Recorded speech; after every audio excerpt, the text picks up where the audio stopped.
In August 1964, under a moonless sky in the Gulf of Tonkin, two American destroyers, USS Maddox and USS Turner Joy, opened fire in a chaotic frenzy.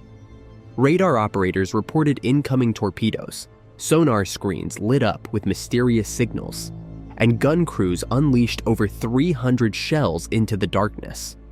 The North Vietnamese Navy, it seemed, had launched a daring assault. But questions lingered. The supposed enemy vessels vanished without a trace, no wreckage was ever found, and doubts about the radar and sonar reports began to grow. This ambiguous incident, shrouded in confusion and controversy, would soon become the justification for one of the most divisive wars in history. The Gulf of Tonkin Incident wasn't just a skirmish, it became the spark that set the Vietnam War ablaze, a war that reshaped global politics and claimed millions of lives. Was it a calculated provocation, a misunderstanding, or a deliberate manipulation? Today, we unravel the events of that fateful night and uncover the truth behind one of history's most debated moments. When the United States unleashes the full force of its modern arsenal during the Vietnam War, it does so with confidence in its military strength and its commitment to the anti-communist cause. Yet, it soon finds itself grappling with an underestimated adversary, a war expanding beyond its original scope and mounting political unrest back home. Meanwhile, North Vietnam stands equally confident. For decades, they have fought for an independent and unified Vietnam. To them, the Americans and their allies are merely the latest in a long line of opponents in Ho Chi Minh's enduring struggle. As the conflict spreads across the jungles of Vietnam, Laos, and Cambodia, it becomes clear that sheer military power will not secure victory in this quagmire. The roots of the Vietnam War trace back to 1954, when the First Indochina War between French colonial forces and Ho Chi Minh's communist revolutionaries concluded with the French defeat at Dien Bien Phu. In the subsequent Geneva Accords, a temporary division of Vietnam along the 17th parallel was established by major global powers, including the United States, France, Britain, the Soviet Union, and China. This division creates two states: the Communist Democratic Republic of Vietnam in the north, led by Ho Chi Minh, and the non-communist state of Vietnam in the south, headed by former Emperor Bao Dai. The agreement stipulates national reunification through elections planned for 1956. For Ho Chi Minh, this compromise falls short of his goal for a united Vietnam. Nevertheless, his Chinese and Soviet allies pressure him to accept the terms to avoid further US involvement in the region. For France, the Accords provide a way to exit an unpopular war and quietly relinquish control of the area.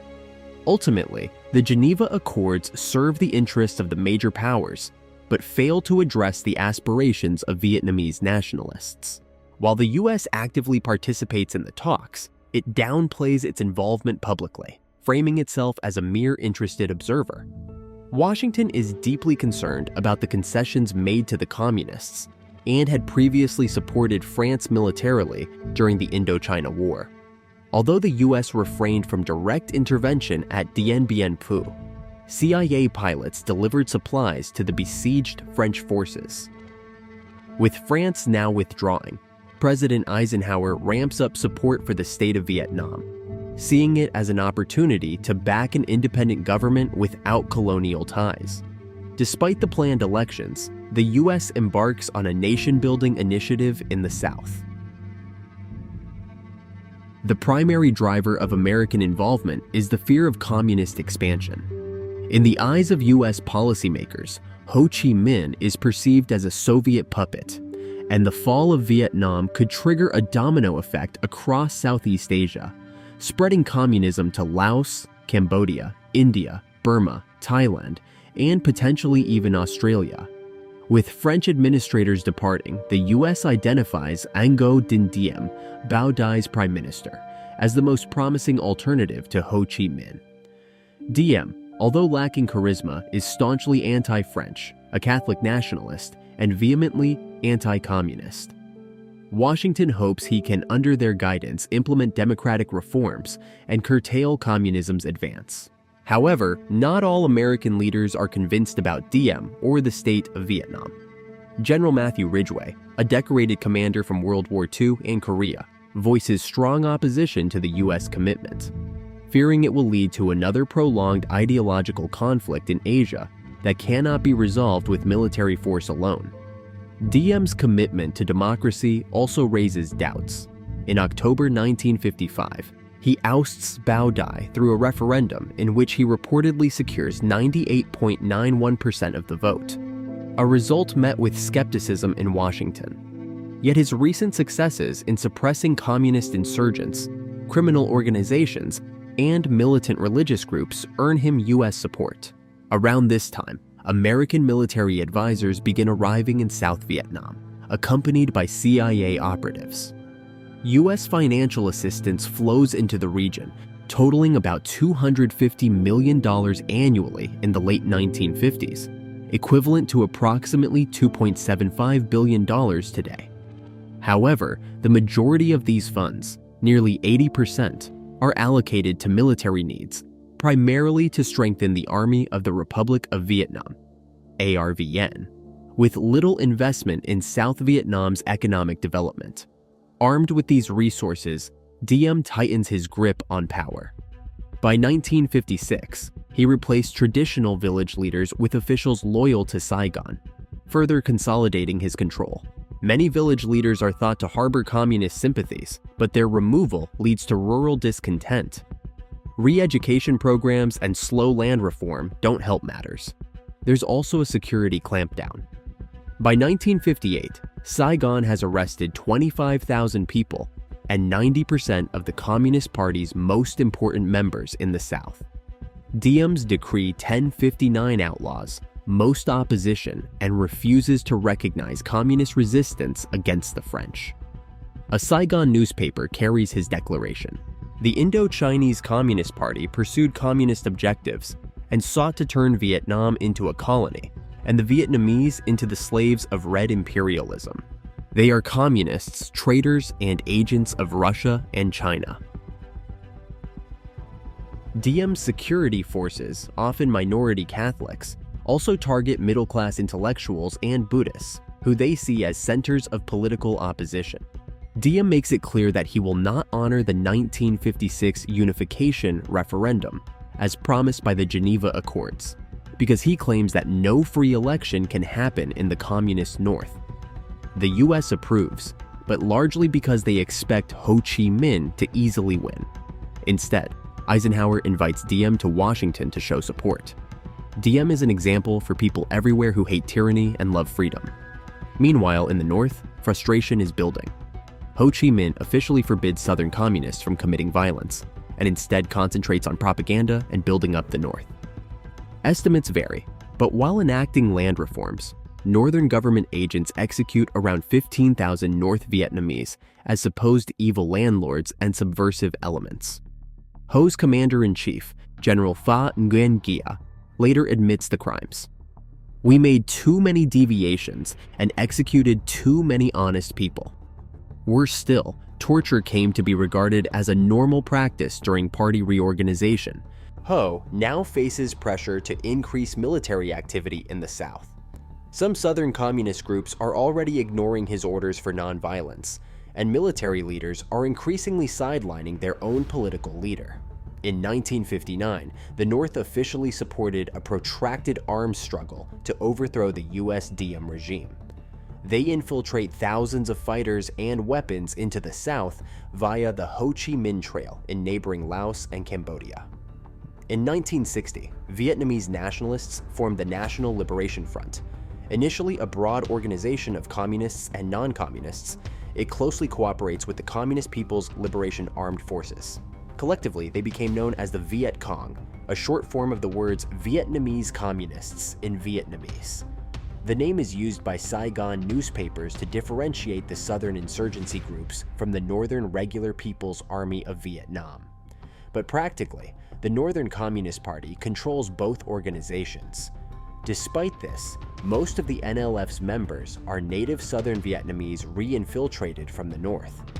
Despite their basic equipment, writer Le Ly Hayslip, who grew up in rural southern Vietnam, claims the Viet Cong had an important advantage over the urban and Catholic-dominated ARVN. In contrast to the ARVN, the Viet Cong were, for the most part, our neighbors. They did not insult us because they had been raised exactly like us. Where the Republicans came into a village overburdened with American equipment designed for a different war, the Viet Cong made do with what they had and seldom wasted their best ammunition, the goodwill of the people. As the Viet Cong continues to grow in strength, they intensify their sabotage campaigns, prompting grave warnings from U.S. officials. Edward Lansdale, a counterinsurgency pioneer and U.S. intelligence officer, delivers a dire message to Washington. ARVN is in critical condition. The Viet Cong have started to steal the country and expect to be done in 1961. Lansdale's proposed solution is to increase U.S. support for Ngo Dinh Diem. However, within the administration, confidence in Diem is dwindling, with many doubting his ability to lead. Despite this, there seems to be no viable alternative to replace him. The arrival of a new president ushers in a shift in Vietnam policy. John F. Kennedy took office in 1961, stepping into a volatile global climate. Just before his inauguration, the Soviet Union declared its intent to back all movements engaged in so-called wars of national liberation. In response, Kennedy uses his inaugural address to deliver a resolute message. Let every nation know, whether it wishes us well or ill, that we shall pay any price, bear any burden, meet any hardship, support any friend, oppose any foe to assure the survival and the success of liberty. Kennedy introduces a new military strategy known as the Flexible Response Doctrine. Unlike the rigid reliance on nuclear deterrence, this approach emphasizes the use of both conventional and covert forces. Kennedy's immediate goal is not to defeat North Vietnam outright, but to enable South Vietnam to withstand the growing insurgency and eventually take charge of its own security. Kennedy also brings a fresh team of advisors into his administration, often referred to as his wise men. These individuals hail from diverse backgrounds, including the military, government, business, finance, and academia. Among them, Robert McNamara stands out as particularly influential. A former manager at Ford Motor Company, McNamara is celebrated for his analytical, data-driven approach, credited with revitalizing the automaker. As Secretary of Defense, Kennedy tasks McNamara with applying his meticulous management style to national security. Encouraged by his advisors, Kennedy decides to increase the number of U.S. military advisors in Vietnam. By 1962, their numbers have swelled to 11,300, more than 10 times the figure during Eisenhower's presidency. Although the Geneva Agreement prohibits any state from deploying military personnel to either Vietnamese government, the U.S. advisors find ways to navigate this restriction. Officially classified as non-combat personnel, they carry personal weapons and are permitted to act in self-defense while in Vietnam. These advisors perform various roles. Some are attached to the ARVN as training staff, while others, such as Special Forces personnel, operate under the guise of civilian contractors. Over time, many serve as helicopter pilots, transporting ARVN troops into combat. As the number of advisors grows, the U.S. constructs camps, barracks, and helicopter bases throughout South Vietnam. Although the ARVN continues to conduct most of the fighting, often using surplus U.S. World War II-era weapons, U.S. advisors occasionally join patrols and sometimes suffer casualties. To manage this expanding force, Kennedy establishes the Military Assistance Command Vietnam, MACV, a centralized command structure to oversee U.S. operations in South Vietnam. By September 1962, the Military Assistance Command Vietnam, MACV, shifted its focus to a new strategy: the establishment of strategic hamlets. These specially fortified villages are designed to isolate rural populations from communist influence. The U.S. entices villagers to relocate to these secure areas by offering promises of material benefits. improved services, and ideological protection. By this time, approximately 4.3 million villagers are living in 3,000 strategic hamlets. This effort, combined with counterinsurgency operations, covert patrols, and an increase in airstrikes against the Viet Cong, fosters a sense of optimism among U.S. officials. However, despite the enhanced firepower, the Viet Cong proved to be a resilient adversary. U.S. helicopters, a cornerstone of counterinsurgency strategy, become prime targets. As Lieutenant Colonel Archie Clapp recalls from 1962, the helicopter flight landed troops in their encircling positions. 8 of the 22 helicopters were hit at least once. Why, we wanted to know, were we subjected to this heavy opposition when we were landing on the heel of an airstrike? We concluded that it was not in spite of, but because of the airstrike.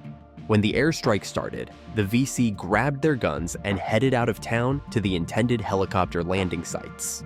In January 1963, the Viet Cong achieved their most significant victory yet at the Battle of Amp Bac. A force of about 350 guerrillas successfully defeats a much larger ARVN unit. They repel flamethrower-equipped armored personnel carriers and manage to shoot down 5 U.S. helicopters. This battle shocks U.S. advisors, who are unprepared for the Viet Cong's ability to hold their ground against airstrikes, armored vehicles, and napalm. At the same time, the ARVN demonstrates poor leadership and a lack of morale, undermining the effectiveness of their superior training, equipment, and American support. Compounding U.S. challenges, 1963 brings increased social and political unrest in South Vietnam, particularly religious tensions in Saigon.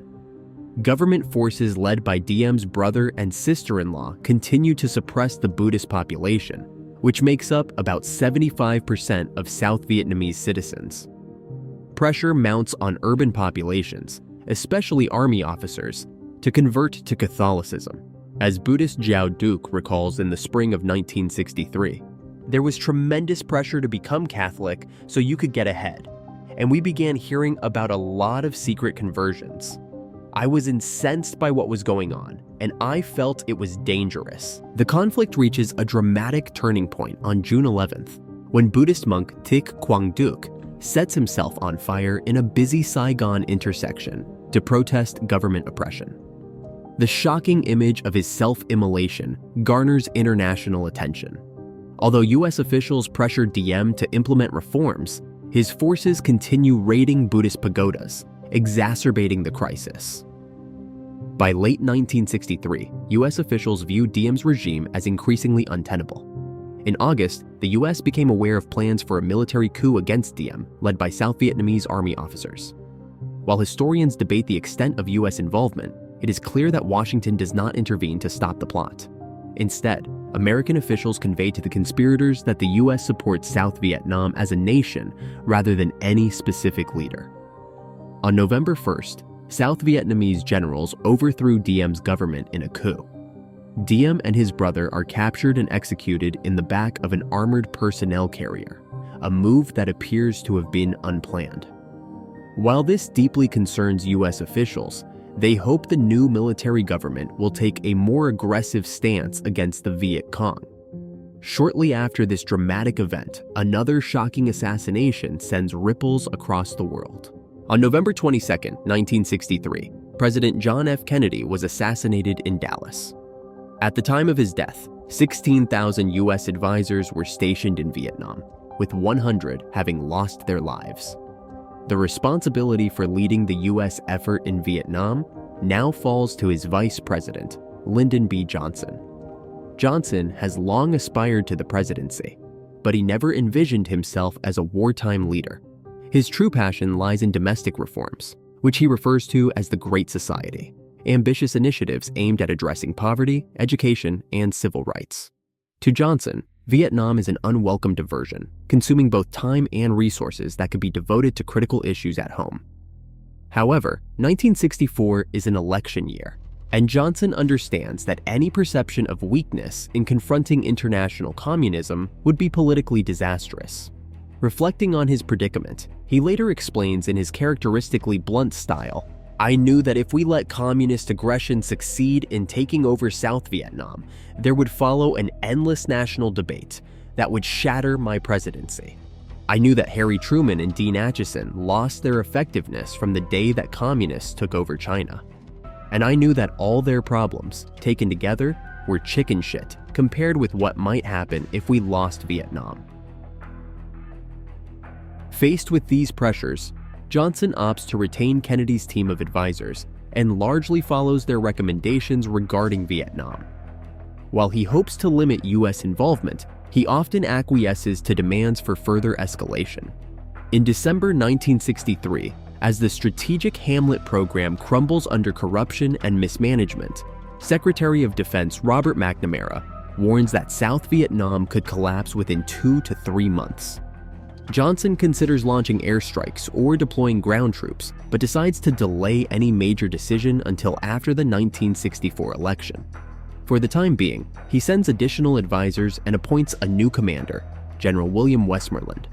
Known for his preference for firepower and active military operations over civilian programs and pacification, Westmoreland brings a more aggressive approach to the conflict.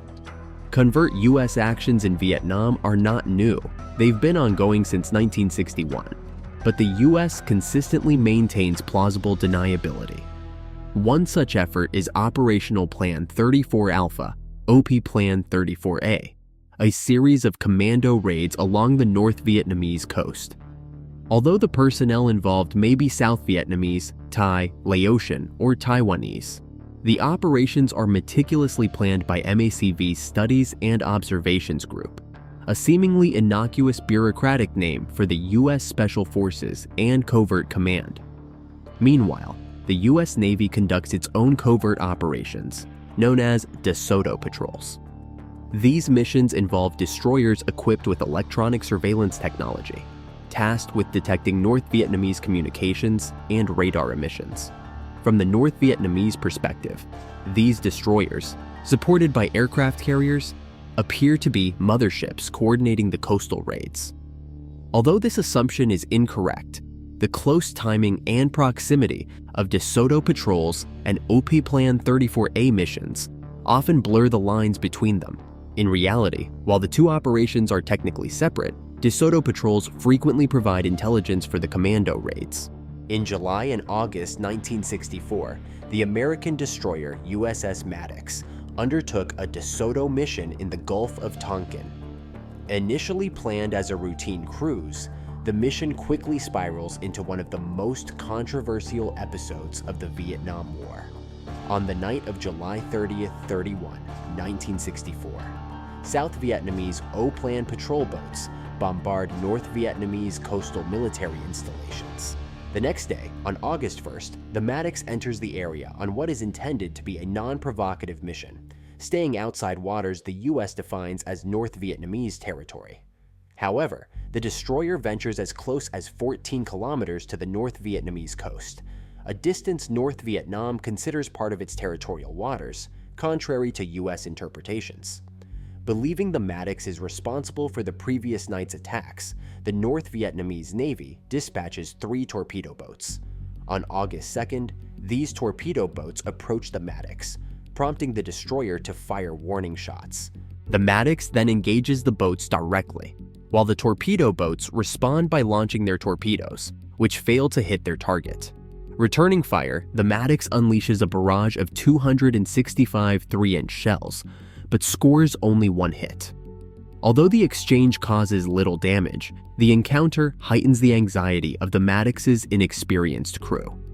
On August 4th, the Maddox re-enters the Gulf of Tonkin, this time accompanied by the destroyer USS Turner Joy. With a moonless sky and poor visibility, the captains are already on edge, having been warned to expect additional attacks. That night, radar operators detect unknown contacts, and at 9:34 p.m., the Maddox opens fire, quickly joined by the Turner Joy. Sonar operators report multiple torpedoes in the water, and crew members claim to see their wakes, and enemy ships dot as both destroyers fire. They report damaging or sinking several enemy vessels. The Turner Joy drops depth charges and even attempts to ram an enemy ship. After 2 hours of chaotic action, the destroyers cease fire.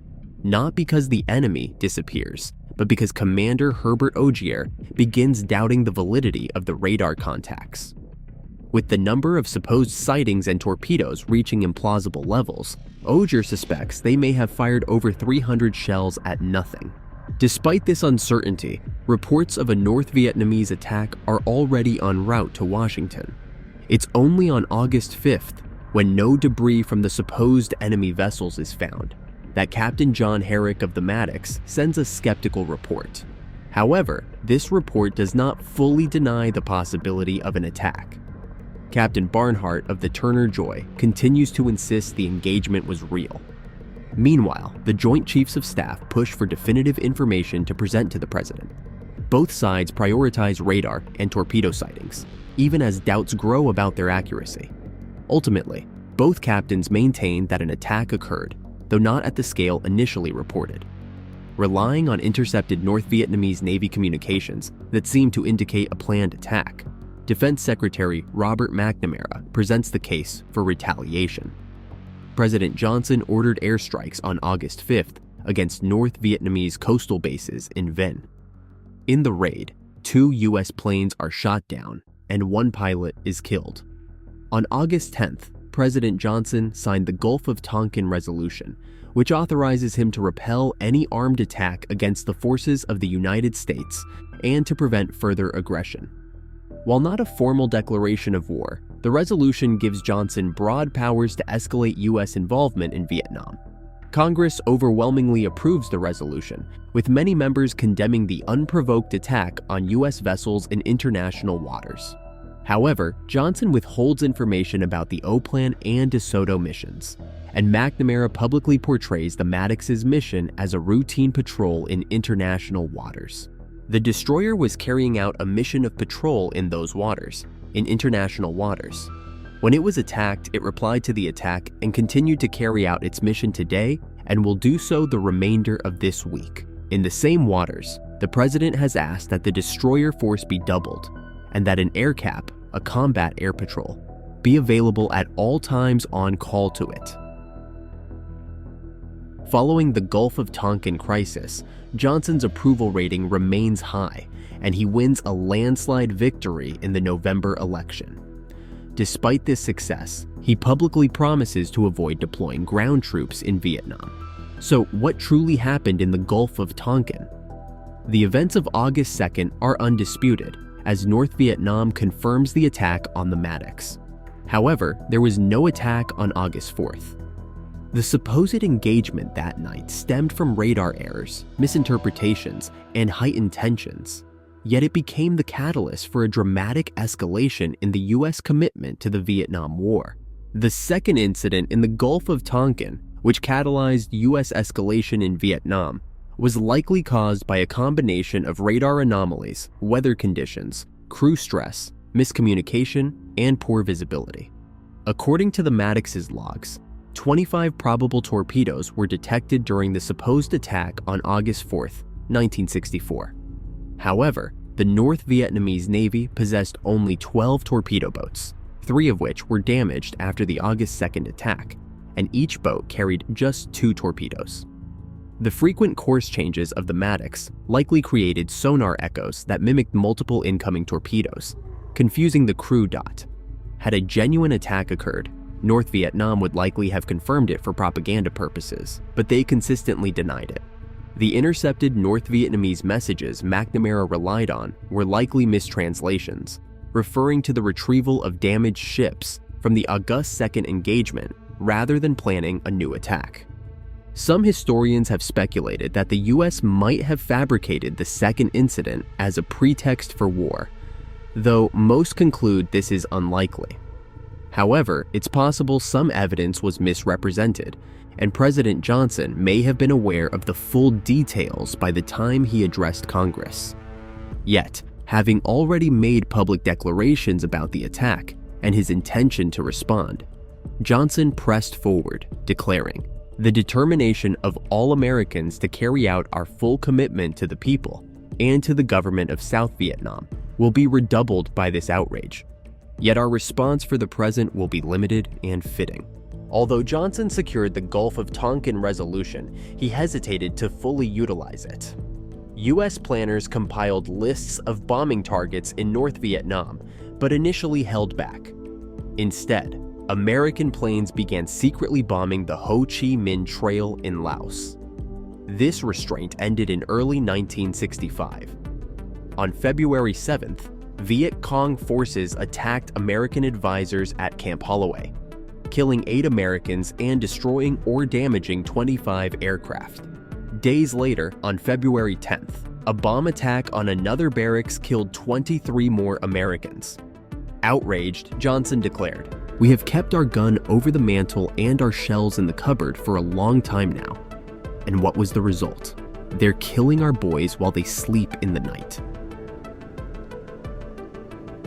On February 24th, US aircraft began bombing North Vietnamese targets between the 17th and 19th parallels, initiating what would become Operation Rolling Thunder, a sustained bombing campaign aimed at bolstering South Vietnamese morale and pressuring North Vietnam to abandon the Viet Cong. Although primarily an air campaign, the US soon recognized the need for ground troops to protect its air bases. On March 8, 1965, 2 Marine battalions landed in Da Nang to provide security. Their presence provoked further Viet Cong attacks. The bombing campaign also failed to significantly hinder Viet Cong activities. Instead, North Vietnam increased its infiltration efforts, with regular troops occasionally crossing the 17th parallel. In response, the Soviet Union and China, previously more passive, began supplying North Vietnam with anti-aircraft weapons. Meanwhile, South Vietnam's government remained in disarray. Since Diem's assassination, 5 successive military governments had taken power, all ineffective. U.S. Assistant Secretary of Defense William Bundy described the latest ruling generals, Nguyen Van Thieu and Nguyen Sao Ky, as absolutely the bottom of the barrel. General Westmoreland concluded that the ARVN could not hold the line without further U.S. involvement. By July 1965, Johnson approved the deployment of 50,000 troops for offensive operations, marking a significant escalation. The deepening U.S. involvement in Vietnam stemmed primarily from the fear of communist expansion. South Vietnam, though far from a democratic state, was viewed as a critical bulwark against communism. This perspective is made clear in a secret 1965 U.S. memorandum. The U.S. objective in South Vietnam is not to help a friend but to contain China. Other factors played a role as well. Abandoning South Vietnam after making public commitments would have been a global and personal humiliation for Johnson. The shadow of Kennedy's legacy also loomed large, compelling Johnson to honor his predecessor's policies. Some historians suggest Kennedy had been considering a withdrawal before his assassination, but Johnson chose to stay the course. American leaders were also confident in their ability to win. Many believed the communist success up to 1965 was due not to their strength, but to U.S. restraint and the ineffectiveness of the French and South Vietnamese. They thought that once the U.S. fully committed, the situation would quickly change. However, there were also racial undertones to American perceptions. Disappointed by the ARVN's poor performance, some U.S. commanders extended this judgment to all Vietnamese, underestimating their determination and capabilities. Johnson's advisors, particularly McNamara, placed immense faith in the military superiority of U.S. firepower. They believed this, combined with McNamara's analytical approach, could deliver results with near mathematical precision. Yet, there was little discussion about contingencies if their strategies failed. Not everyone shared this optimism. Under Secretary of State George Ball repeatedly argued that victory was impossible, while other officials recognized that the Viet Cong's grassroots support and ideological dedication made them an incredibly formidable foe. In 1964, David Ness, the deputy chief of mission in Saigon, warned, "The Viet Cong represents a grassroots movement which is disciplined, ideologically dedicated, easily identifiable with the desires of the peasantry, and of course, ruthless." American soldiers arriving in Vietnam would soon learn just how ruthless and complex the war would become.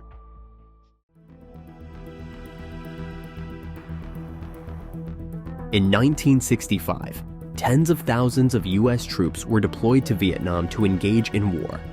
Supported by B-52 bombers, helicopters, and napalm, many anticipate that the Viet Cong guerrillas will collapse under the overwhelming firepower of the US. However, in Vietnam's dense jungles and treacherous swamps, the Americans soon find that combat is a grueling and relentless struggle, with high casualties and limited opportunities to strike first. During the summer of 1965, 50,000 US troops arrived in South Vietnam under the Military Assistance Command, Vietnam, MACV. The United States hopes that its soldiers and air power will pressure North Vietnam to withdraw its backing of the Viet Cong insurgency, which aims to destabilize the South Vietnamese government.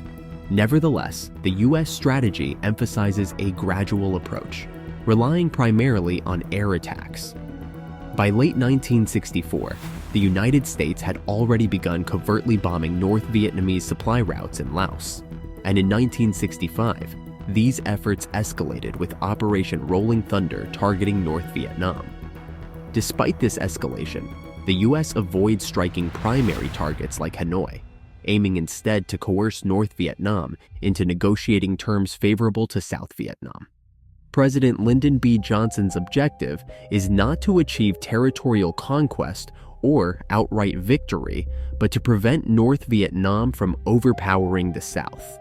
However, North Vietnam refuses to negotiate as long as foreign troops remain in South Vietnam. As a result, the conflict becomes defined by continued combat rather than diplomatic compromise.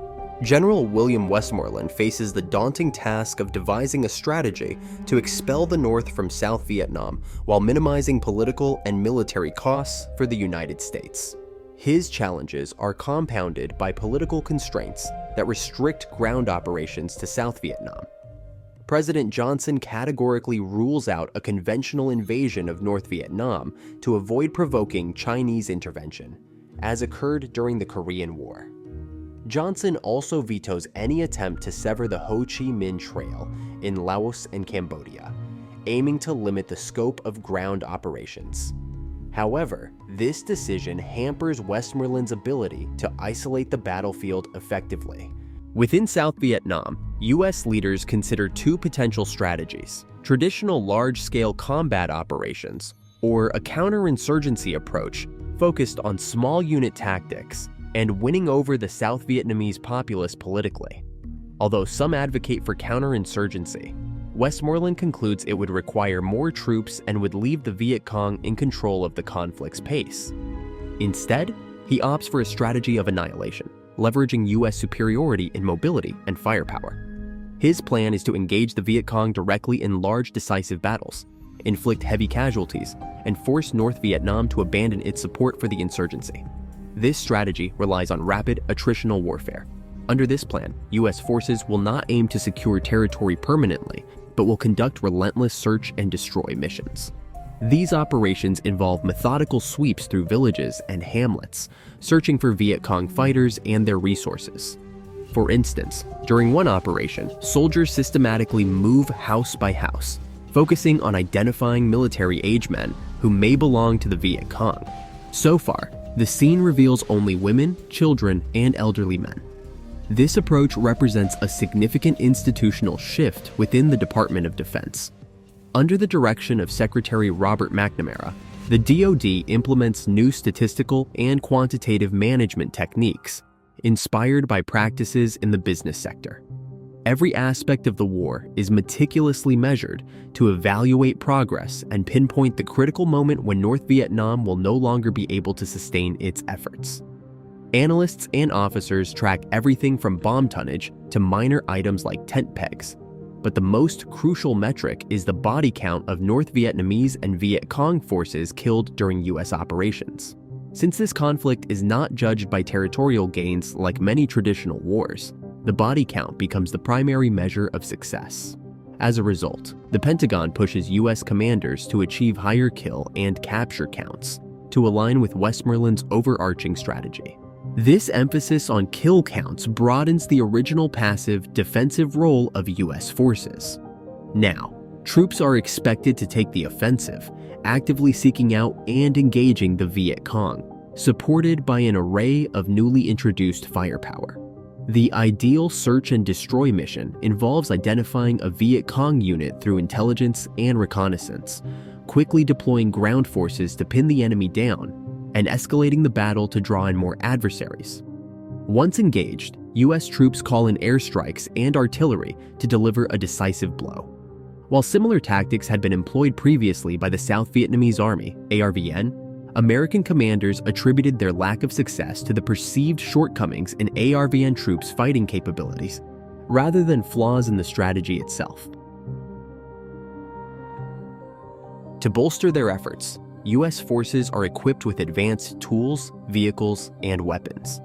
Beginning in 1964, US Army soldiers were issued the 5.56 mm M16 rifle to replace the heavier 7.62 mm M14. Although not universally well received, the M16 is touted for being lighter, more controllable in automatic fire, and capable of carrying more ammunition, all critical advantages in jungle combat, where engagements occur at shorter ranges and resupply missions are challenging. Combined with the M60 machine gun and M79 Thumper grenade launcher, US platoons aim to unleash overwhelming firepower against the comparatively lightly armed Viet Cong. Arguably the most vital piece of equipment for any platoon is the radio, which serves as the lifeline for calling in reinforcements, airstrikes, or artillery support. Given the challenging terrain of South Vietnam, which includes jungle-covered highlands and swampy deltas, traditional ground transport is often impractical. To navigate these environments, a fleet of patrol boats and hovercrafts form a brown water navy to operate along the rivers. Meanwhile, advancements in military aviation, particularly with helicopters, provide unprecedented mobility. The UH-1 Iroquois, commonly known as the Huey, replaces the bulky Shawnee and becomes a defining symbol of the Vietnam War. The Huey plays a multifaceted role, being used for troop insertions and extractions, medical evacuations, resupply missions, and close air support.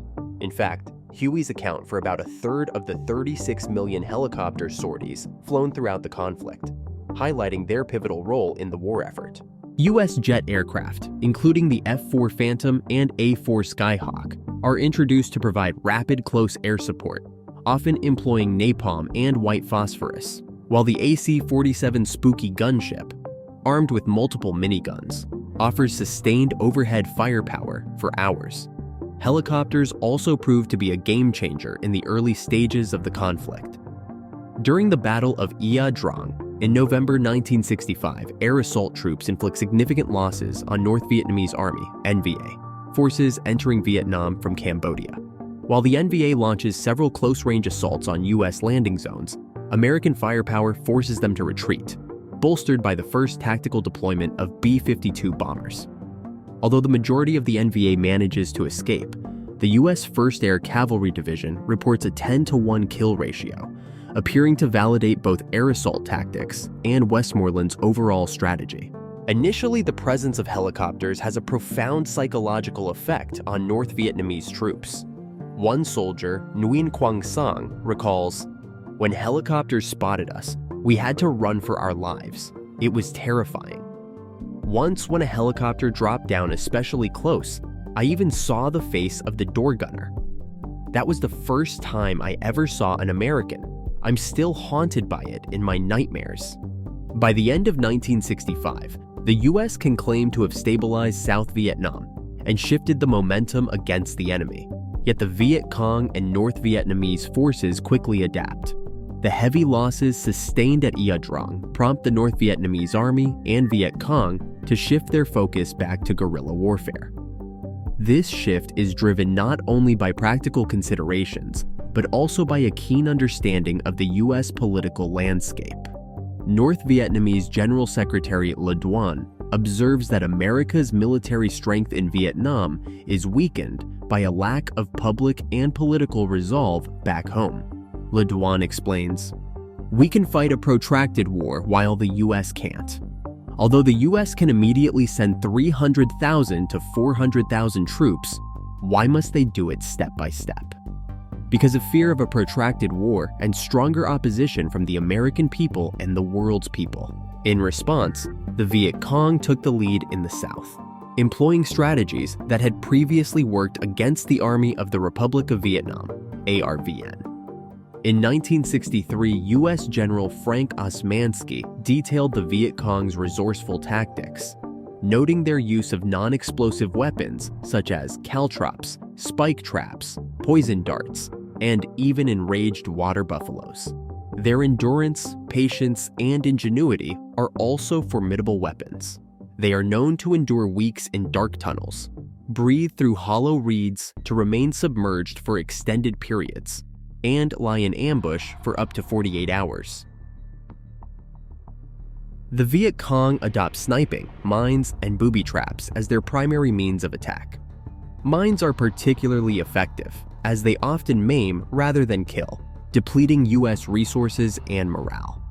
Their expertise in staging ambushes grows, with a focus on eliminating officers and radio men to prevent U.S. forces from calling in air support. These ambushes are typically swift, lasting only a few minutes, but their devastating impact underscores the Viet Cong's adaptability and tactical prowess. These tactics are supported by streamlined logistics. A Viet Cong soldier typically carries as little as 5 kilograms of gear during combat, compared to the 40 kilograms that burden U.S. soldiers. Additionally, the North Vietnamese are able to source supplies locally from supportive or coerced villagers.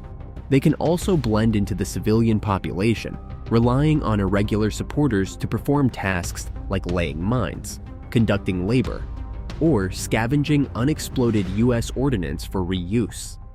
Extensive tunnel networks, some running directly beneath U.S. bases, enable the Viet Cong to infiltrate, evade detection, and protect both personnel and equipment from U.S. firepower.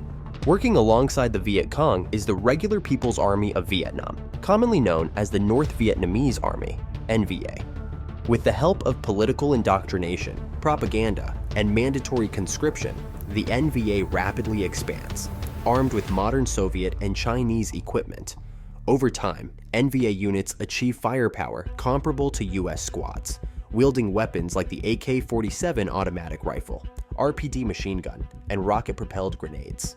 While the Viet Cong often rely on WI-II era armaments, they also receive modern equipment transported through the Ho Chi Minh Trail.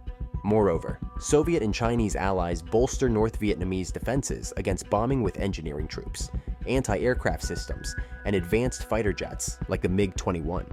North Vietnamese ace pilot Lu Huai Chau explains his confidence after his first victory. "Once I had shot down an F-4, I was no longer scared of any type of American aircraft. The psychological factor is very important in any battle. Part of my confidence came from knowing that if I had to bail out, I would be landing in my own country." The North Vietnamese adopt a strategy of engaging only on favorable terms, often neutralizing U.S. technological superiority with patience and surprise. Despite the dominance of helicopters in news coverage, much of the combat in Vietnam remains surprisingly low-tech. Helicopters, though pivotal, are high-value targets, and the Viet Cong quickly become adept at shooting them down or ambushing them during vulnerable moments. Their loud rotor noise makes stealth almost impossible, often resulting in ambushes at landing zones using RPGs and heavy machine guns. As one combat account describes, when the troops leaped from the lead choppers, the entire tree line erupted with small arms fire. A machine gun opened up from the hillside north of the LZ, pouring lethal fire into the helicopters. The rounds went smashing into the plexiglass cockpits. One bird rolled over like a great wounded bull elephant, the rotor blades still whirring as they chopped into the earth. The US ultimately loses around 5,000 helicopters during the war, about half of them to enemy fire. To mitigate these risks, helicopters often drop troops in more secure zones, forcing soldiers to undertake long, multi-week jungle patrols, dubbed humping the boonies by GIs. In these conditions, the Viet Cong are not the only adversaries. Wildlife, mosquitoes, disease, exhaustion, and dehydration take a toll on American troops. With only about 1% of patrols encountering enemy forces, mines and booby traps become one of the greatest threats, accounting for roughly a quarter of US casualties. A 19-year-old soldier describes the psychological toll. It's an absurd combination of certainty and uncertainty. The certainty that you're walking in minefields, walking past things day after day. The uncertainty of your every movement, of which way to shift your weight, of where to sit down. When engagements do occur, the Viet Cong almost always initiate the action. A 1966 report estimates that North Vietnamese forces instigate approximately 79% of all attacks. They master predicting the timing of US air support, often retreating before it arrives or engaging so closely that airstrikes risk harming American troops as well. By 1968, an estimated 15 to 20% of US casualties are caused by friendly fire. As one soldier grimly notes, "As you come into the village, you always get sniper fire. It never fails, and we invariably take casualties once in a while. We return fire, but by the time we reach the villages, the Viet Cong, VC, have vanished." This constant elusiveness creates significant challenges and frustrations for US troops. Compounding these difficulties, US weapons often perform poorly in Vietnam's jungle environment, particularly the M16 rifle. A study conducted in 1965 reveals an alarming 10.5 malfunctions per 1,000 rounds fired. The M16's lightweight construction is sensitive to variations in ammunition propellant and requires meticulous lubrication, difficult in the harsh, humid conditions. Many soldiers deployed early in the war had no formal training with the M16 before arriving in Vietnam. To address these issues, the Pentagon later introduces modifications, including rust-resistant components and improved training programs. By 1968, the malfunction rate decreased to approximately 3.8 per 1,000 rounds, with serious ejection failures reduced to just 0.32 per 1,000. However, the rifle's initial reputation for unreliability remains, particularly among the Marines. Opinions on the M16 vary widely. When functioning properly, its versatility and firepower boost morale, particularly when mounted on helicopters. Yet detractors argue its reliability declines significantly with wear and tear, and spare parts are often scarce. The rifle's high rate of fire also forces soldiers to carry heavier 7.62 mm ammunition and spare barrels, adding to their physical burdens. For many, these challenges, combined with the stress of combat and the elusive nature of the Viet Cong, lead to a deep sense of frustration, as one soldier recounts. "You go out on patrol maybe 20 times or more, and nothing. Just nothing. Then, the 21st time, zap, zap, zap, you get hit, and Victor Charlie fades into the jungle before you can close with him." The pressures on US troops extend far beyond combat encounters. Approximately 25% of the soldiers are draftees, and their average age is only 19. Unlike in previous wars, most American troops do not deploy to Vietnam as part of cohesive units, but as individuals or in small groups.